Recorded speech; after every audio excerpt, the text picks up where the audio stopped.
Good morning student, welcome again in home science class. बच्चों, आज का हमारा टॉपिक रहेगा फास्फोरस।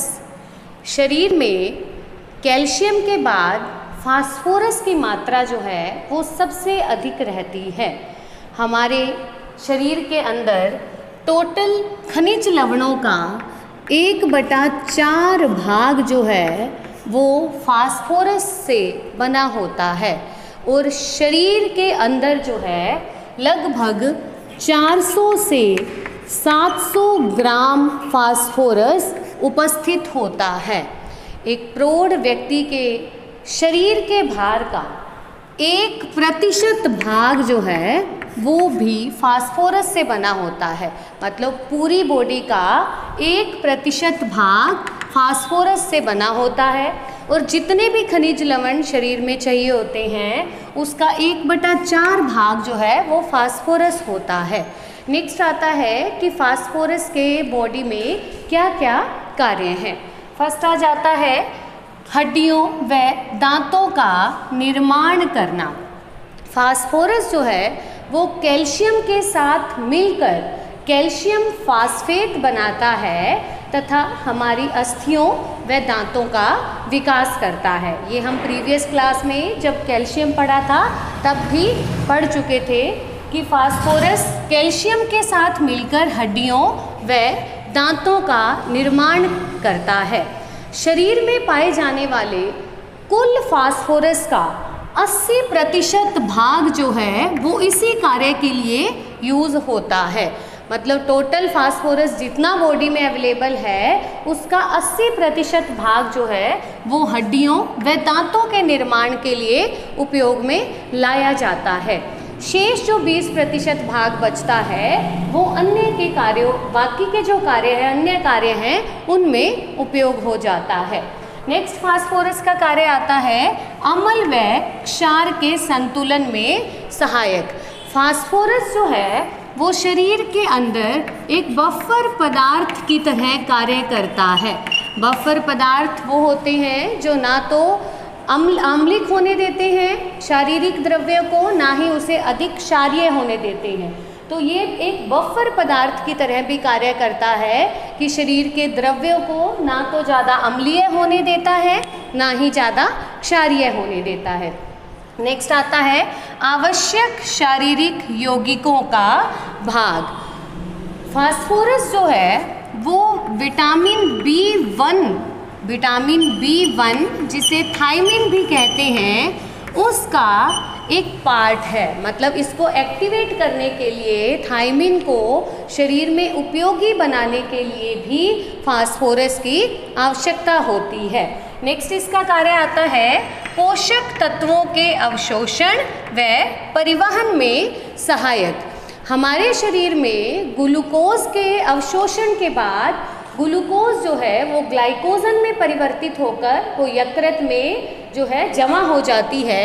साथ ही ग्लाइकोजन और वसा के परिवहन के लिए कि वो पूरी बॉडी में संचरित होते रहें, जहाँ जहाँ ऊर्जा की आवश्यकता होती है वहाँ वसा व ग्लाइकोजन पहुँच सकें, उसके लिए भी जो है फास्फोरस की आवश्यकता होती है। नेक्स्ट आ जाता है ऊर्जा बंधकों का निर्माण। जब बॉडी के अंदर जो है कार्बन डाइऑक्साइड, प्रोटीन व वसा से ऊर्जा बनती है तो उस ऊर्जा में भी फास्फोरस का योगदान होता है।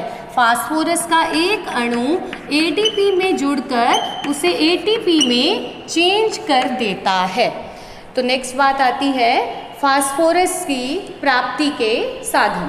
फास्फोरस हमें कौन कौन से भोज्य पदार्थों से प्राप्त होता है।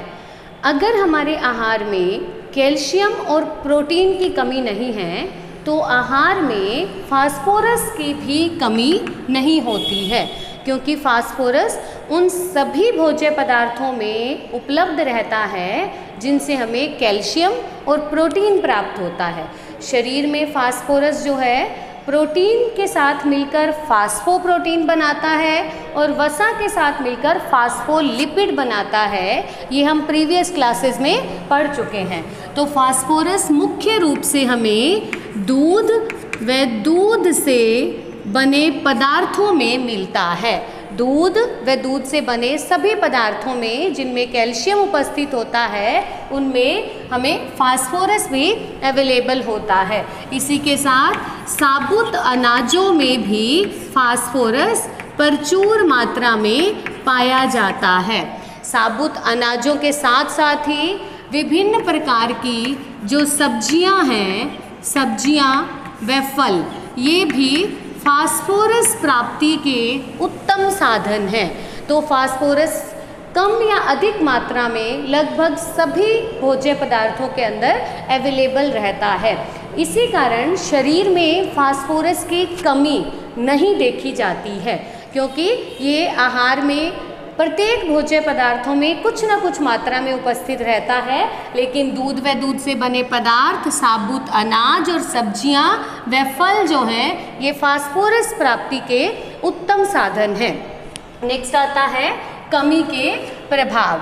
अभी अभी हमने पढ़ा कि अगर नॉर्मल डाइट ली जाए तो आहार में फास्फोरस की कमी नहीं होती है और इसके कमी के प्रभाव भी देखने को नहीं मिलते हैं। परंतु यदि कुछ ऐसे भोज्य पदार्थों का सेवन किया जाए जो कि फास्फोरस के अवशोषण में बाधा उत्पन्न करें, कि फास्फोरस को बॉडी में एब्जॉर्ब ना होने दें, या कुछ ऐसी मेडिसिन का यूज़ करा जाए जो कि फास्फोरस को शरीर में अवशोषित नहीं होने देती, तो फास्फोरस की कमी जो है शरीर में देखी जाती है। तो इसका मुख्य प्रभाव जो रहता है वो है हड्डियाँ व दांत जो है वो कमज़ोर हो जाते हैं, क्योंकि फास्फोरस कैल्शियम के साथ मिलकर हड्डियां व दांतों का निर्माण करता है। तो इसकी कमी से मुख्य रूप से हड्डियां व दांत कमज़ोर हो जाते हैं। दूसरा आता है हड्डियों में विकृति हो जाती है, हड्डियों की शेप चेंज हो जाती है, उनमें विकृति आ जाती है।